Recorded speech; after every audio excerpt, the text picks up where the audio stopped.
Diz assim então a palavra do Senhor. Efésios 5, 15 a 21. Portanto, vede prudentemente como andais, não como néscios, mas como sábios, remindo o tempo, porquanto os dias são maus. Pelo que não sejais insensatos, mas entendei qual seja a vontade do Senhor.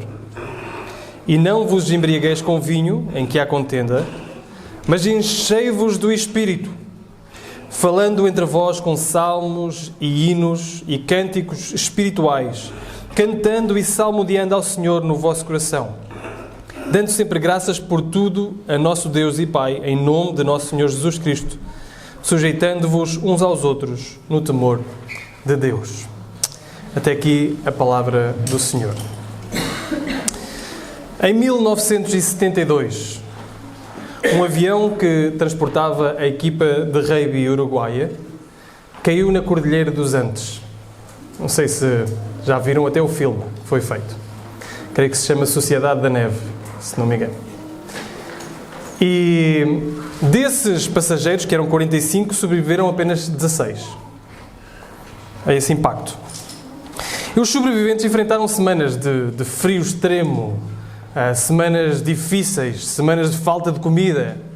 E, a certa altura, dois dos sobreviventes, Fernando Parrado e Roberto Canessa, com sotaque castelhano, com certeza, não serão assim que serão ditos, decidiram sair do local do acidente e trilhar uma jornada para que se pudessem salvar e salvar os outros que tinham caído ali naquele lugar.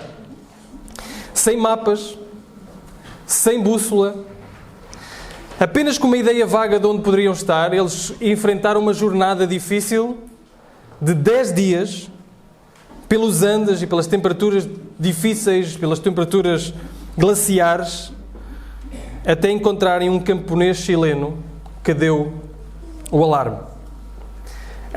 Anos depois, Parrado, um desses homens, comentou numa entrevista as seguintes palavras: cada passo era uma decisão entre a vida e a morte. Caminhávamos com um propósito, com atenção total. Não podíamos dar passos em falso. Isto ensinou-me a viver. Irmãos, a nossa caminhada cristã é assim. Cada passo que damos importa. Cada passo que damos tem que ter um alvo e um objetivo, porque cada passo que damos em falso pode significar a nossa morte, ou pode significar o nosso desvio. A nossa caminhada cristã é exatamente desta forma. O título da mensagem de hoje é Graça que tem pernas para andar. Graça que tem pernas para andar. Paulo tem andado nesta carta, nos primeiros 3 capítulos, nós temos frisado isso bastante, a explicar o que é a graça. Este grande plano de salvação que nós temos em Jesus Cristo. Já lemos os primeiros 14 versículos. Para o louvor da glória da sua graça. Nós fomos salvos, nós fomos resgatados, para que Ele pudesse congregar em Cristo todas as coisas, as que estão nos céus e as que estão na terra. Esse é o objetivo primário, exaltar a Cristo. E nós fazemos parte, temos o privilégio de fazer parte deste grande plano de salvação. O Senhor resgatou-nos, o Senhor foi-nos buscar, o Senhor nos traz para o louvor da sua glória. Ele no capítulo 2 explica como é que isso aconteceu. Porque nós estávamos mortos. Como é que um morto pode glorificar a Deus? Um morto espiritual não pode glorificar a Deus. Então Ele nos vivificou. Ele nos ressuscitou com Ele. Ele nos fez assentar nos lugares celestiais em Cristo Jesus. Para que nós pudéssemos louvar a sua glória e fazer parte deste tão grande plano de salvação. Algo que não foi feito só individualmente. Mas Ele depois explica a dizer: vocês não foram salvos individualmente, foram juntos num corpo, foram colocados numa nova humanidade. Vocês agora, antes eram estrangeiros, eram gentios na carne, agora são chamados circuncisos. Não pela circuncisão na carne, mas pela circuncisão do coração. Agora vocês são um novo povo. Judeus, gentios, pessoas muito diferentes que se odiavam, que não queriam nada a ver uma com a outra, juntas num corpo a glorificar a Deus. Pessoas diversas, pessoas diferentes, pessoas de gostos diferentes, individualidades diferentes, juntas num corpo a glorificar a Deus.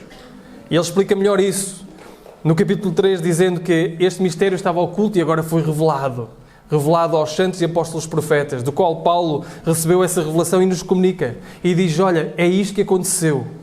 É isto que aconteceu. Ele juntou para que a Igreja pudesse glorificar a multiforme sabedoria de Deus. Para que pela Igreja pudesse ser conhecida a multiforme, de diferentes formas, sabedoria de Deus aos anjos e principados e potestades celestiais. E, portanto, isto é o Evangelho e a graça maravilhosa que nós temos. Contudo, quando iniciamos o capítulo 4, nós percebemos que esta graça não é apenas intelectual. Isto não é uma verdade para ficar nas nossas mentes. Não é algo que nós consigamos explicar muito bem e dizer está aqui tudo muito bem sistematizado, mas a minha vida nada tem a ver com isso. A minha prática diária nada tem a ver com isso. E, portanto, a partir do capítulo 4, ele começa a aplicar e a dizer a graça tem consequências na nossa vida. E começa a usar uma expressão que hoje vai usar pela última vez. Talvez já se tenham percebido, talvez não. Mas ele começa por dizer assim, portanto, eu rogo-vos no capítulo 4, eu preso do Senhor que andeis de modo digno da vocação com que fostes chamados. Paulo começa a usar esta imagem de andar. Andar significa não estar parado, não é? É alguma coisa que nos ajuda a mover. A graça que nos salva e nos resgata nos impele ao movimento, nos impele a mexer. E por isso eu rogo-vos, eu preso do Senhor, diz Paulo, para que andeis de modo digno da vocação com que fostes chamados. Que modo digno é esse? Ele começa a explicar. Em unidade, na diversidade que vocês são. São diferentes, mas vivam como um. Mas depois no versículo 17, ele diz, eu rogo-vos para que não andeis. Mais uma vez, movimento. Vocês não andem como os gentios andavam, versículo 17. Como também os outros gentios, na vaidade do seu sentido. Ele vai explicar o que é este não andar como os gentios. Despindo a velha roupa, vestindo uma roupa nova. Vestindo vestes de justiça, vestindo práticas que são características de crentes. Verdade, a generosidade. São práticas características daqueles que são salvos. Então tem implicações práticas na nossa vida. Andem de modo digno, não andem como os gentios. No capítulo 5, versículo 2, nós vemos um outro andar. Ele diz, e andai em amor, como também Cristo vos amou e assim mesmo se entregou por nós. Então, vocês não andem, vocês andem outra vez, mas agora em amor. E no último domingo, vemos um outro andar. Versículo 8, diz, porque noutro tempo erais trevas, mas agora sois luz no Senhor. Andai como filhos da luz.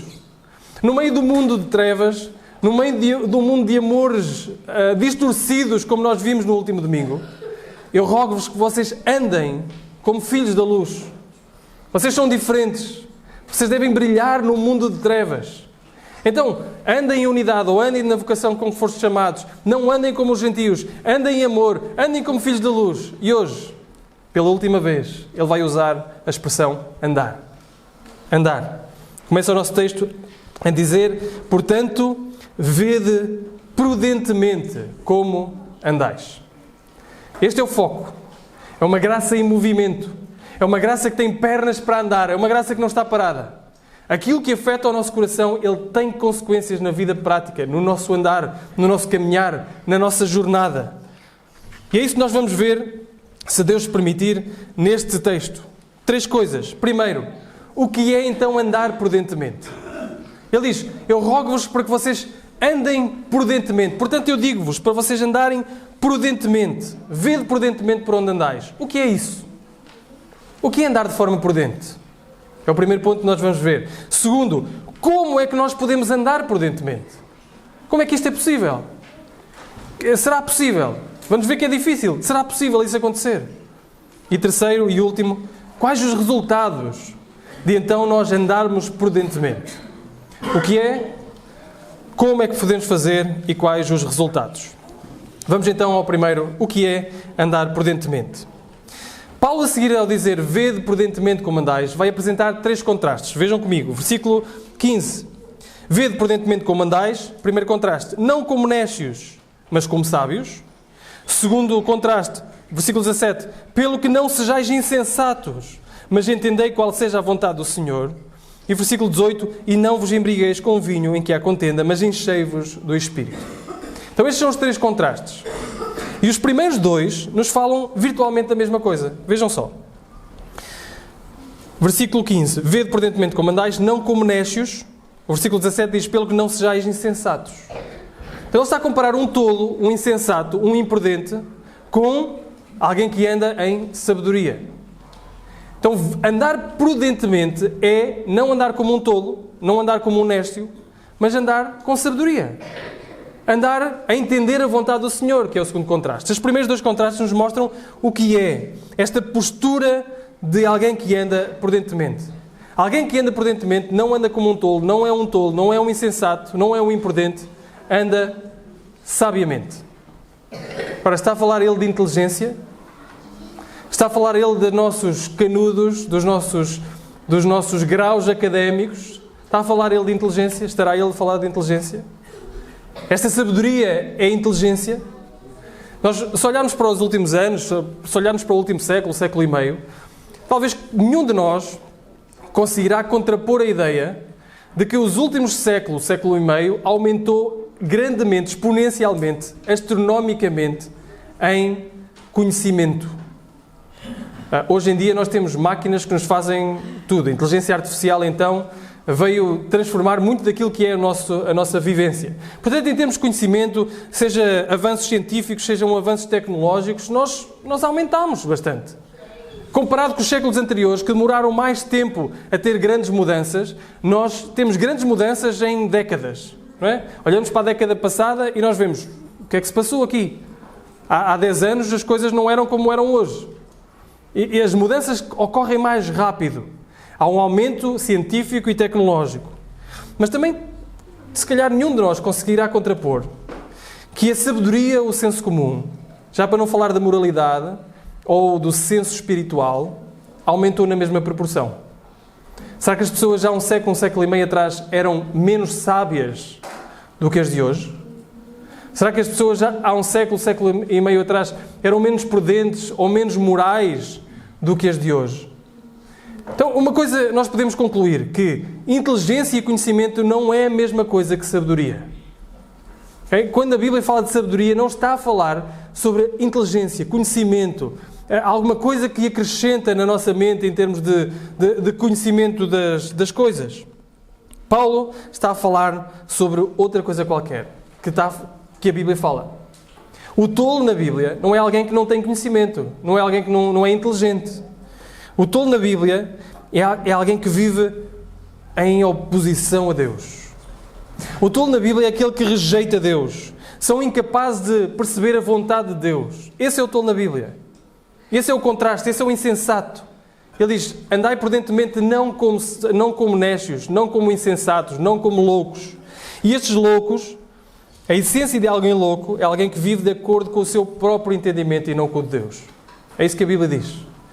Lá em Romanos 1 diz-nos assim: portanto, tendo conhecido a Deus, não o glorificaram como Deus, nem lhe deram graças. Antes, em seus discursos, se desvaneceram. O seu coração insensato se obscureceu. E vejam o que diz no versículo 22. Dizendo-se sábios, tornaram-se loucos. Eles diziam-se sábios. O louco acha que é sábio. O louco acha que tem conhecimento. O louco acha que tem sabedoria. Contudo, torna-se louco. Porquê? Porque despreza o cerne, o núcleo do conhecimento, que é o conhecimento de Deus. É alguém que vive à parte de Deus. Os tolos, os loucos, os coração insensato, vivem de acordo com o seu próprio entendimento. Mas em contraste, o sábio é alguém que vive de acordo com Deus. Provérbios 1:7. O temor do Senhor é o princípio da sabedoria. O princípio da sabedoria é temer ao Senhor. Então o sábio é aquele que não vive de acordo com o seu próprio entendimento, mas vive de acordo com o entendimento de Deus. E isso é andar prudentemente. É viver de acordo com Deus. Andar imprudentemente como um sábio, como um louco, como um nécio, é viver à parte de Deus. O chamado para viver sabiamente não é um chamado para um conhecimento teórico, é um chamado para um discernimento moral, para uma habilidade prática de tomar decisões de acordo com a vontade de Deus. Então ele diz, não vivam como nécios, vivam como sábios, não vivam como insensatos, mas pelo contrário, diz o versículo 17, entendei qual seja a vontade do Senhor. O que é andar prudentemente? É ser sábio, entender a vontade do Senhor. Este é o andar prudente. Esta é a sabedoria bíblica. Mas ele explica um bocadinho como isso se aplica à vida diária. O que é isto? Na prática, no nosso dia-a-dia, na segunda-feira, de segunda a sexta, o que é que isto significa? Diz o versículo 16. Remindo o tempo, porquanto os dias são maus. Ou outras traduções, não sei se terão, por exemplo a NVI, diz, aproveitando ao máximo cada oportunidade. Nós andamos em sabedoria ao intencionalmente administrarmos cada oportunidade que temos para a glória de Deus. Irmãos, a nossa vida é curta. A nossa vida é muito curta. Temos um tempo limitado. Temos um horário no dia. Temos dias contados na nossa vida. Portanto, nós temos que aproveitar ao máximo as nossas oportunidades, porque as oportunidades também são limitadas. Não temos oportunidade para tudo na vida. Temos um número de oportunidades e um número de tempo que Deus nos dá para nós administrarmos da melhor forma. E por isso nós precisamos de aproveitar ao máximo cada oportunidade. E vivemos numa sociedade que quer tirar-nos isso. Porque vivemos numa sociedade apressada, numa sociedade cheia e repleta, determinada a empacotar o máximo de atividades no menor tempo possível. Temos muita coisa para fazer, temos muita coisa, mais do que o tempo que nós na verdade temos, e portanto estamos ocupados demais e precisamos de reconsiderar o uso do tempo. Como é que nós usamos o tempo? Como é que nós usamos o tempo que Deus nos dá? Isso é viver sabiamente. É aproveitar ao máximo cada oportunidade. Sendo mais específico, a maioria das nossas famílias passa tempo demais na televisão. Discordarão de mim? Eu não sei quanto tempo vocês gastam, não consigo medir isso, mas eu posso ver pela minha família. A maioria das nossas famílias passa tempo demais com telemóveis, com televisão, com distrações eletrónicas. Pergunta, isso é aproveitar ao máximo cada oportunidade? Poderão considerar para vocês mesmos, porque vocês é que sabem o vosso calendário e quanto tempo gastam e investem nisso. Mas poderão existir outras coisas. Poderá ser estes aparelhos eletrónicos, mas poderão haver outras distrações que nos distraem daquilo que é principal, daquilo que é primordial e não nos deixa aproveitar ao máximo cada oportunidade. Quanto tempo nós tiramos do nosso dia para desenvolver a nossa vida com Deus? Quanto tempo nós investimos da nossa vida nos outros? Nas pessoas, naqueles que Deus colocou na nossa vida. Quanto tempo investimos? Porque nós precisamos de perceber e reconsiderar as nossas agendas e o nosso tempo para sermos sábios e não nécios. Sábios no uso do tempo, sábios no uso das oportunidades que Deus nos dá. Por outras palavras, irmãos, não desperdicemos o nosso tempo. Temos tempo limitado. Não vivamos neste mundo como se tivéssemos um tempo ilimitado e pudéssemos fazer agora todas as coisas desconsiderando o principal, fazer algumas coisas desconsiderando o principal, porque mais tarde nós nos iremos dedicar a isso. Nós temos tempo limitado. Por isso, diz Paulo, não sejais insensatos, versículo 17, mas entendei qual seja a vontade do Senhor. E quando falamos de vontade do Senhor, há muitas pessoas que pensam sobre decisões importantes na sua vida. Não é? Com quem casar, que curso tirar, que trabalho ter. Isso são decisões importantes, em que devemos buscar a vontade do Senhor. Contudo, Paulo está a falar da prática do dia a dia, nas pequenas decisões. Entender qual a vontade do Senhor na forma como nós vivemos os dias. Talvez nós não tivéssemos tantos problemas em encontrar a vontade do Senhor para as grandes decisões da vida, se nas pequenas decisões nós já procurássemos saber a vontade do Senhor. Nas pequenas decisões da nossa vida, nós procurássemos entender a vontade do Senhor para que nas grandes isso não fosse tão obscuro para nós. É uma tarefa difícil e requer um certo tipo de mentalidade. Requer que nós fiquemos tão imersos em Deus que aquilo que Deus pensa, nós já pensamos. Aquilo que Deus sabe e fala na sua palavra, nós já conseguimos aplicar na nossa vida. Saber a vontade de Deus para todas as situações da nossa vida. E isto aplica-se a várias coisas. Por exemplo, as nossas finanças e na forma como nós administramos o nosso dinheiro. Qual a vontade de Deus na forma como nós administramos o nosso dinheiro? Talvez nós comecemos a perguntar, será que é prudente gastar isto ou será que é prudente gastar aquilo? A pergunta é, Quanto do nosso dinheiro pertence a Deus? Conseguem-me responder? Todo ele. Quanto dos nossos filhos pertence a Deus? Todos eles. Quanto de tudo que nós temos pertence a Deus? Tudo. Não é uma parte, é tudo. Obviamente nós iremos administrar para, no caso do dinheiro, para necessidades físicas, dia a dia, é verdade. Mas isso também é glorificar a Deus da forma como nós administramos o dinheiro. Isto é, deixa-me colocar de uma forma prática. Pagar a conta da luz é glorificar a Deus. Ok? Pese embora esse dinheiro não seja diretamente, pensemos nós, para um missionário ou para a obra de Deus diretamente.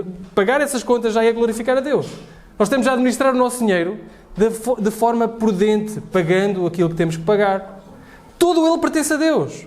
Nós devemos administrá-lo conforme a vontade de Deus. Mas falamos de dinheiro, falamos de tempo, falamos de tempos livres, falamos de entretenimento. A forma como nós vivemos deve ser vista consoante a vontade de Deus para a nossa vida. Falamos inclusive de redes sociais, como estava a falar. O que é que Deus diz acerca deste comentário que eu vou colocar e que toda a gente vai ler? Ou desta foto que eu vou colocar e toda a gente vai ver? O que é que Deus diz acerca do tempo que eu gasto nisso?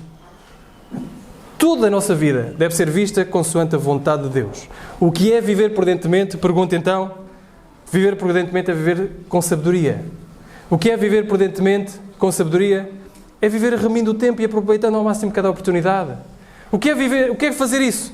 É pensar que toda a nossa vida deve ser pensada à volta da vontade de Deus. O que é que Deus, qual é a vontade de Deus para todas as decisões da minha vida? Para tudo aquilo que eu faço. Agora, isto é fácil. Parece fácil, não é? Vocês agora podiam estar a pensar, falas bem.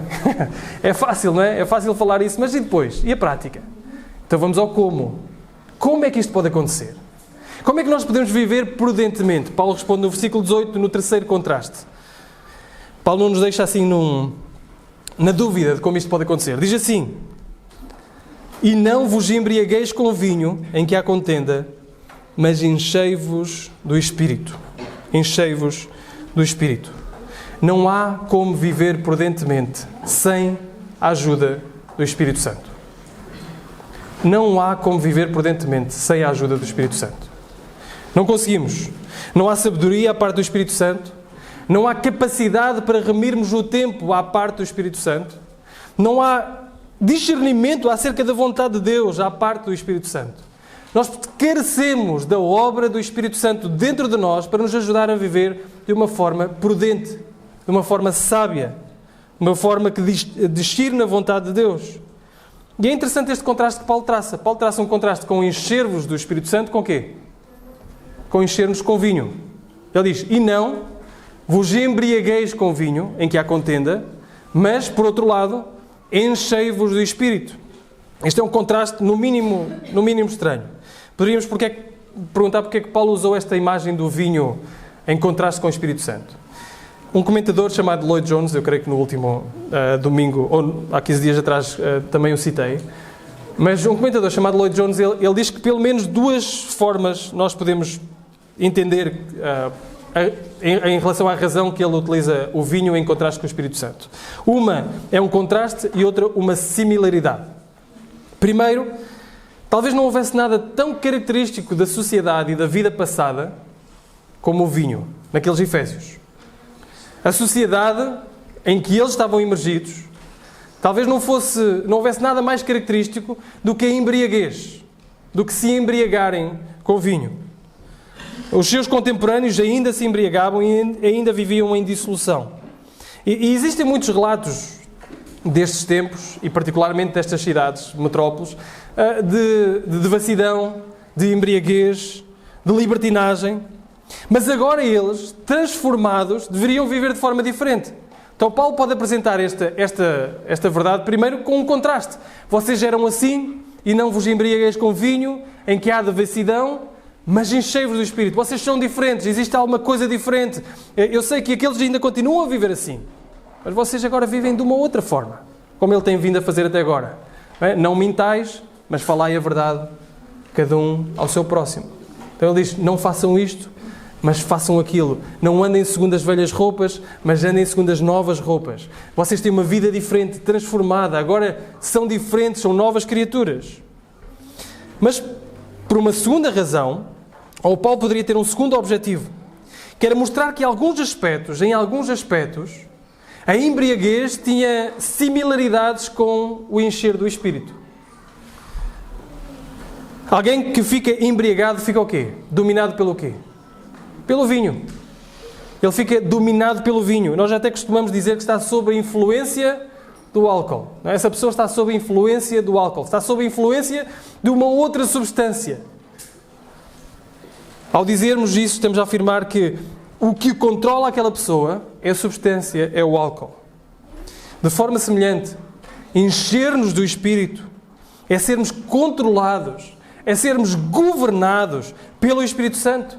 É estar sob a influência do Espírito Santo. Então ele poderia ter um contraste, vocês não eram assim, mas agora são assim, mas também poderia estar a dizer, não sejam controlados por essa substância ou por outras coisas, mas sejam antes controlados pelo Espírito Santo. E só assim vocês podem viver de maneira prudente e de maneira sábia. Irmãos, entendamos, a vontade de Deus nunca é que o crente fique bêbado. Isso é pecado. Isso é pecado. Contudo, aquilo que Paulo está a dizer é que não é só não ficar bêbado. Não é só não ficar sob a influência de outra substância. É estar sob a influência do Espírito Santo.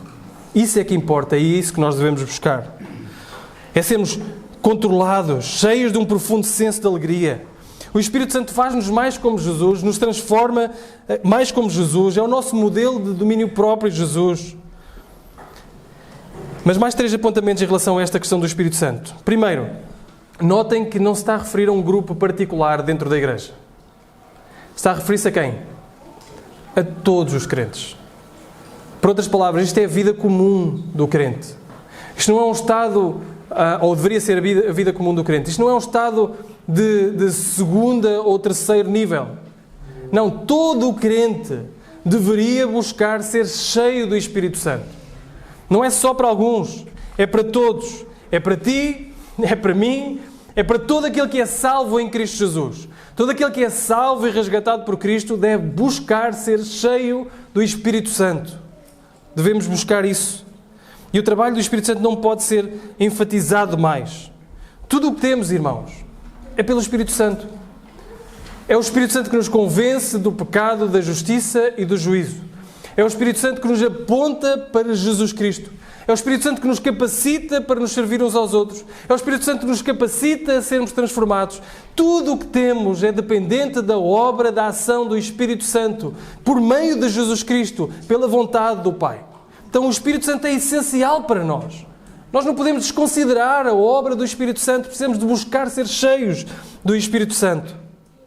Isto também, irmãos, é uma das razões porque nós, ainda no último domingo, tínhamos aqui alguns membros a professarem a sua fé em Jesus Cristo para serem membros desta igreja local. Deixem-me ser claros. Nós só queremos na membresia crentes. Isto é como dizer, só queremos na membresia pessoas no qual o Espírito Santo está a trabalhar. Seria plenamente injusto nós requerermos frutos do Espírito Santo de alguém que não tem o Espírito Santo. Não podemos requerer alguém que viva de forma justa, piedosa e prudente, alguém que não tem o Espírito Santo em si. E por isso nós queremos aceitar na membresia pessoas que têm o Espírito Santo, que professam a sua fé em Jesus Cristo, para nós podermos dizer e apontar onde eles podem melhorar, onde eles podem crescer à imagem de Jesus Cristo, com a ajuda do Espírito Santo. Segundo, enquanto o Espírito habita nos crentes desde o momento da salvação, Paulo tem falado disso, somos selados com o Espírito Santo pela ação de Deus em nós ao nos salvar. Apesar disso, nós podemos fazer duas coisas. Paulo tinha falado no capítulo 4. Uma é entristecer o Espírito e outra é encher-nos do Espírito. Nós entristecemos o Espírito sempre que voltamos à velha vida. Paulo diz isso nesse contexto. Não façam isto, mas façam aquilo. Dispam isto, mas vistam aquilo. Portanto, não entristeçam o Espírito Santo de Deus, no qual foram selados para o dia da redenção. Isto quer dizer que nós podemos entristecer o Espírito ao voltarmos a velhos padrões de vida, ao nos vestirmos das velhas vestes. Mas Paulo, um capítulo a seguir, uns versículos a seguir, ele agora nos exorta: encham-se do Espírito. Isto é, nós precisamos de buscar, é algo constante, não é uma coisa que acontece uma vez, é algo constante que deve ser buscado a todo o tempo. Devemos buscar ser cheios do Espírito Santo a todo o tempo. Isto não significa que nós experimentamos mais do Espírito Santo. Sabe o que acontece? É o Espírito Santo que controla-nos mais. Não somos nós que controlamos mais o Espírito, é o Espírito Santo que nos controla a nós mais. Há áreas da vida que não estão ainda tocadas pela ação do Espírito Santo. Áreas que ainda não estão transformadas e que nós dizemos assim: olha, mostra, transforma, diz-me onde mudar e dá-me a força e a capacidade para mudar nesta ou naquela área. Ser cheio do Espírito Santo não é acerca do quanto do Espírito nós temos, é acerca de quanto o Espírito tem de nós. E ao crescermos na graça nós vamos ver isso. Vamos ver áreas que ainda não estão controladas e vamos dando controle ao Espírito Santo para Ele transformar. E em terceiro e último, nesta fase de como é que nós podemos ser cheios do Espírito Santo? Paulo não fala acerca disso. Paulo não nos dá diretrizes de façam isto ou façam aquilo. Deixem-me dar 3 coisas, pelo menos, que nós podemos fazer para estar cheios do Espírito Santo. A primeira delas é preciso crer em Deus. Eu sei, parece natural. Mas ninguém pode ser cheio de uma coisa que não tem. Então a primeira coisa para buscar ser cheio do Espírito Santo é arrepender do pecado que tens e depositar a tua fé naquele que morreu, mas não só que morreu, ressuscitou ao 3º dia. Não só que ressuscitou ao 3º dia e ascendeu aos céus e está assentado à direita de Deus, mas que um dia voltará. Este Jesus Cristo que veio para viver uma vida no nosso lugar e cumpriu perfeitamente. E que não necessitava de morrer, não necessitava de ir àquela cruz, mas escolheu ir àquela cruz para morrer pelo teu pecado, para morrer pelo meu pecado, para que nós que cremos em Cristo possamos ser salvos. É a única maneira. Não há como viver prudentemente, não há como viver de uma forma sábia, não há como ser cheio do Espírito sem ter o Espírito. A primeira coisa é arrepender-te do teu pecado e creres em Jesus Cristo. E se tu não creres em Jesus Cristo, o desafio de hoje é só este: crê. Arrepende do teu pecado. Sente o Espírito Santo a falar contigo. Sente o Espírito Santo a convencer-te desse pecado, a dizer o quão tu és imerecedor da salvação e o quão Jesus Cristo teve de fazer, o quanto Jesus Cristo teve de fazer para vir a este mundo tomar o teu lugar. Arrepende do teu pecado e crê em Jesus Cristo. E depois, uma forma de seguida, depois de ser selado com o Espírito Santo para o dia da redenção, para o final, isso não vai fugir mais, isso não se vai, tu não vais deixar de ser salvo, mas contudo podes entristecer o Espírito. Então a primeira coisa que deves fazer, perceber, é que para encher do Espírito Santo é preciso largar velhos hábitos, é preciso despir velhas roupas e procurar ser vestido de verdade, procurar ser vestido de generosidade, procurar ser vestido de palavras boas, graciosas, procurar ser vestido de atitudes justas, piedosas, de perdão. E isso não entristece o Espírito, antes pelo contrário, isso alegra o Espírito de Deus pela obra dele em nós. E por fim, peçam a Deus. Jesus diz: se vós, sendo maus, sabeis dar boas dádivas a vossos filhos, quanto mais dará o Pai Celestial, o Espírito Santo, àqueles que lhe o pedirem. Tentem pedir. Peçam a Deus. Ele vos dará mais da porção do Espírito Santo. E a vossa vida estará mais sob o controlo do Espírito Santo.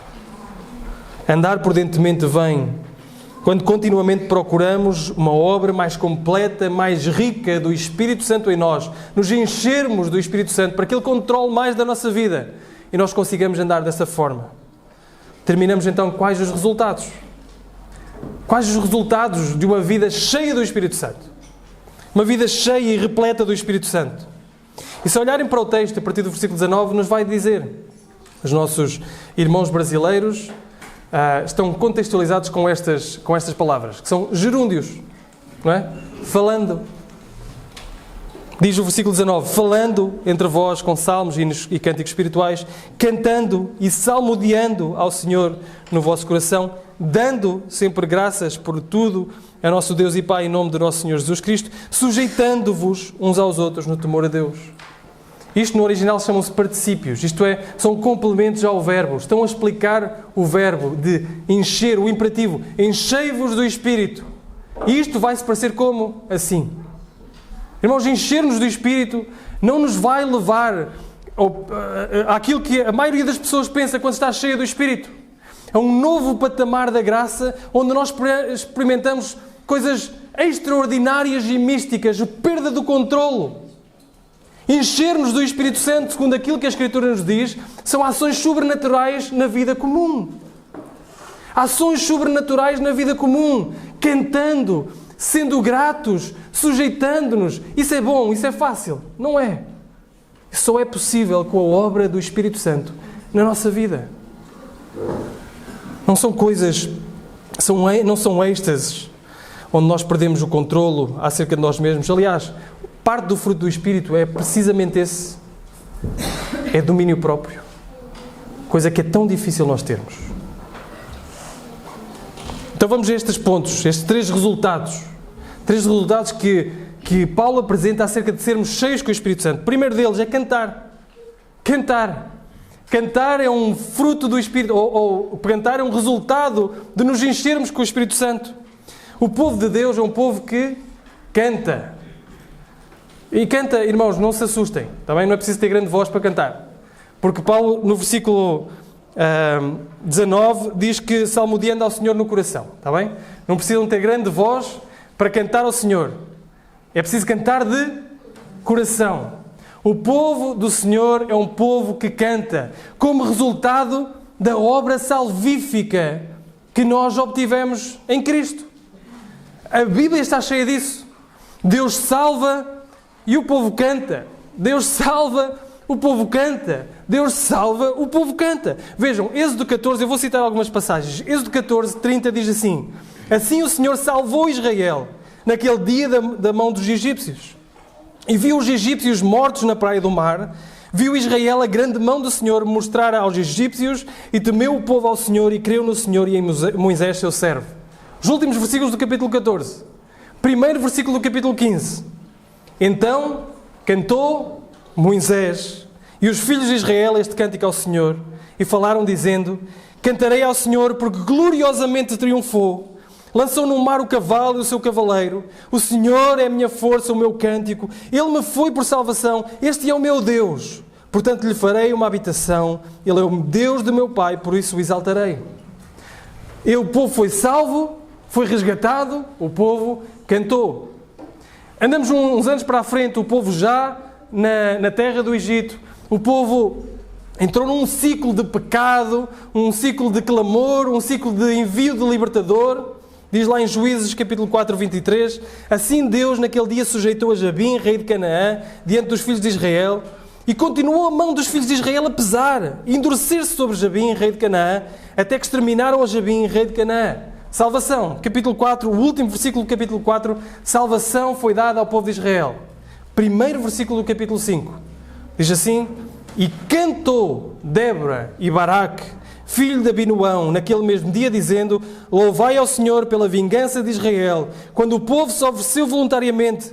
Ouvi, reis, dai ouvidos, príncipes. Eu cantarei ao Senhor, salmodiarei ao Senhor, Deus de Israel. Mas andamos uns anos para a frente. O povo foi para cativeiro, veio do cativeiro. Esdras 3:11 diz assim: e cantavam juntos por grupo, louvando, rendendo graças ao Senhor, dizendo: porque é bom, porque a sua benignidade dura para sempre sobre Israel. E todo o povo jubilou em altas vozes quando louvaram ao Senhor pela fundação da casa do Senhor. Jesus veio. Jesus nos salvou. Pedro chega, prega um sermão fantástico e milhares de pessoas creem em Jesus. O povo se une em casas. E o que é que faz? Atos 2, 46. Perseveraram unânimes todos os dias no templo, partindo o pão em casa, comiam juntos com alegria, singeleza do coração, louvando a Deus e caindo na graça de todo o povo. Sabem o que é que vai acontecer no final de toda a história? Querem que eu vos diga? Sabem o que tu e eu, salvos e remidos pelo Senhor, vamos fazer? Apocalipse 19 nos diz o seguinte: e ouvi como que a voz de uma grande multidão, como que a voz de muitas águas, como que a voz de grandes trovões, que dizia: Aleluia! Pois já o Senhor Deus Todo-Poderoso reina. O que nós iremos fazer para comemorar a grande salvação que temos em Cristo é cantar. O povo de Deus é um povo que canta. O povo de Deus é um povo que verticalmente adora o Senhor que lhe trouxe salvação. E nós cantamos. O Senhor salva e nós cantamos. O nosso cantar é uma resposta a esta grande salvação. Mas não é só isso. Não é só isso. Vejam, diz-se falando entre vós, com salmos, hinos e cânticos espirituais. Isto não é só uma coisa individual. Não é só um salmodiar e falar individualmente. Nós falamos entre nós. É por isso que o culto público é tão importante. É por isso que o tempo juntos, a cantarmos uns com os outros, é tão importante. Nós não falamos só verticalmente com o Senhor louvando aquilo que Ele faz por nós. Nós falamos horizontalmente uns aos outros. Aquilo que o Senhor tem feito e as maravilhas que o Senhor tem feito na nossa vida. Irmãos, nós não devemos comparecer e cantar apenas por religiosidade. Nós cantamos de coração. Nós não somos levados por emocionalismos. Nós cantamos de coração. Jesus avisou: este povo me honra com os lábios, porém o seu coração está distante de mim. Nós cantamos com o coração verticalmente para o Senhor e horizontalmente uns para os outros. Horizontalmente uns para os outros. Um cristão cheio do Espírito Santo é um cristão que quer cantar. Mais uma vez, não é um cristão que tem grande voz. É um cristão que quer cantar do fundo do coração, falando entre vós. Não estamos a falar de uma coisa individual. Não estamos a falar sequer primariamente de benefício para nós mesmos. Estamos a falar que ao cantarmos uns para os outros, cantamos para o benefício também dos outros. Isto é uma das razões porque nós vivemos um tempo singular na história. Onde tivemos que ficar em casa a assistir o culto pela televisão, quando as casas estavam todas fechadas, as igrejas estavam todas fechadas. Mas esta é uma das razões porque não existe culto online. Não existe. Nós não adoramos juntos. Nós precisamos de adorar juntos. Esta é uma das razões porque não chega a ficar em casa e ouvir uma pregação online no YouTube. Não chega. Nós precisamos de cantar as verdades de Deus juntos, uns para os outros. Isto é uma das razões porque esta igreja é tão iluminada. Já viram? Nós não desligamos as luzes. Nós queremos ver as nossas caras. Nós queremos cantar as verdades de Deus uns para os outros. Nós queremos motivar e edificar-nos uns aos outros com as mesmas verdades cantadas. Na igreja, irmãos, eu posso ver aquela irmã, se calhar, conduída com a perda do seu marido, a cantar: Cristo me sustém, sim me susterá. Tão grande é o seu amor, Cristo me sustém. Na igreja eu se calhar posso ver aquele irmão que perdeu o seu emprego, que passa por dificuldades financeiras, a dizer assim: em Cristo eu ponho a minha fé, qual rocha inabalável é.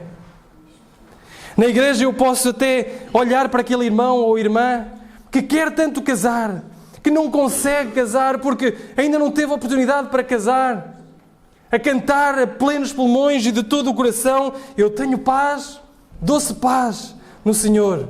Não vivo com o espírito atribulado. Isto edifica a nossa fé. Vermos as lutas que temos uns com os outros, a cantar estas verdades juntos, a cantar do coração.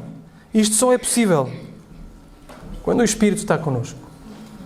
Quando o Espírito está connosco e somos preenchidos e enchidos do Espírito, nós vemos uma igreja que canta verticalmente e horizontalmente uns para os outros. Isto é sobrenatural.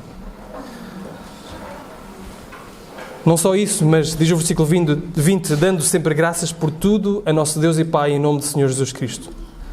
O cristão que é cheio do Espírito vive uma vida de gratidão. Isso é fácil. Vejam o padrão. Quando é que nós devemos dar graças e pelo que nós devemos dar graças? Diz: dando sempre graças por tudo. Dando sempre e por tudo. É fácil dar graças, ter um espírito grato, ser grato, sempre e por tudo. Não, eu diria, é impossível. É sobrenatural. É verdade. Porque essa é a ação do Espírito. Sempre que nós encontramos alguém que, apesar das suas circunstâncias difíceis, às vezes questões de doença, às vezes questões de perda e de luto, às vezes questões de incerteza na vida, vemos essa pessoa grata, nós vemos aí a ação do Espírito Santo na sua vida. Não é natural. Não pensem que essa pessoa é diferente das outras. Não pensem que essa pessoa nasceu assim. Não nasceu assim. É o Espírito Santo que lhe traz paz. É o Espírito Santo que a ajuda a estar grato. E esse é um resultado de nos enchermos com o Espírito. Alguém grato. Portanto, nós devemos pensar, somos conhecidos por alguém que transborda continuamente de gratidão, apesar das inconstâncias da vida, ou, pelo contrário, somos conhecidos por pessoas que murmuram, pessoas que nunca estão contentes, pessoas que são amargas com a situação da vida. O trabalho sobrenatural do Espírito na nossa vida é trazer-nos gratidão sempre e por tudo. Isso é um resultado daquilo que acontece atrás, nos enchermos com o Espírito. E por fim, sujeição. O efeito final de estar cheio do Espírito Santo envolve submissão, sujeição. E este é um resultado particular, porque esta ideia de submissão, eu disse que hoje terminamos o último andar, não é? Este último andar, esta palavra andar já não vai voltar a aparecer, mas o que vai continuar nos próximos capítulos, nas próximas mensagens, será a ideia de sujeição. Sujeição na família, sujeição nos filhos ou na paternidade, sujeição no ambiente e na vocação no trabalho. Isso vai continuar a aparecer. Mas isso será sempre um resultado deste aspecto. Nos enchermos com o Espírito. Queremos casamentos de acordo com a vontade de Deus. Não há como à parte do Espírito de Deus. Queremos uma paternidade de acordo com a vontade de Deus. Não há como à parte do trabalho do Espírito de Deus. Queremos um espírito, uma vocação, um trabalho de acordo com a vontade de Deus. Não há como à parte da ação do Espírito de Deus. De sermos cheios do Espírito. Mais uma vez, irmãos, isto é importante porque alguns têm a ideia do trabalho do Espírito de uma forma sensacional, extravagante. Mas vejam como Paulo nos mostra que o trabalho do Espírito acontece na vida diária. De nada vale nós dizemos que temos uma experiência extraordinária com o Espírito Santo se no ordinário e comum da vida nada muda. O Espírito Santo atua no falar, no dar graças, no cantar, no dar graças e na sujeição. O Espírito Santo atua no comum da vida, na família, na paternidade e no trabalho. O Espírito Santo atua dessa forma. Esta submissão bíblica flui de saber que Deus nos criou de tal forma que encontramos a nossa liberdade e segurança ao servir os outros, ao amarmos os outros. Por outro lado, onde existe alguém que age de forma impetuosa, arrogante, superior, prepotente, nós vemos que ali precisa de agir o Espírito Santo. Todas estas marcas e frutos têm um foco virado para os outros, um foco virado para a igreja, para aqueles que estão à nossa volta. Irmãos, uma vida à parte do Espírito é uma vida tola, uma vida nécia, uma vida insensata. Não há como viver e andar prudentemente sem a obra do Espírito Santo. E os resultados estão aí, os resultados da nossa vida prática mudada. Portanto, vede prudentemente como andais. Vede prudentemente como andais, diz Paulo. Não como tolos, não como nécios, mas andando de uma forma sábia, andando discernindo a vontade do Senhor, andando remindo o tempo, enchendo-nos do Espírito para que isso possa acontecer e depois a vida prática irá mostrar que o Espírito Santo atua em nós. Que o Senhor nos ajude, irmãos, a sermos uma igreja que anda prudentemente. Que o Senhor nos ajude a sermos uma igreja que anda de forma sábia, famílias que andam de forma sábia, pessoas que andam de forma sábia. Que o Senhor nos ajude a sermos alguém que transborda do Espírito, porque isso nota-se. Isso vê-se à distância. E se aqui alguém tem caminhado em falso, se aqui alguém tem colocado os seus pés em falso, que se possa arrepender e voltar ao caminho correto, para que possa andar prudentemente, de acordo com aquilo que é a vontade do Senhor. Que o Senhor nos ajude.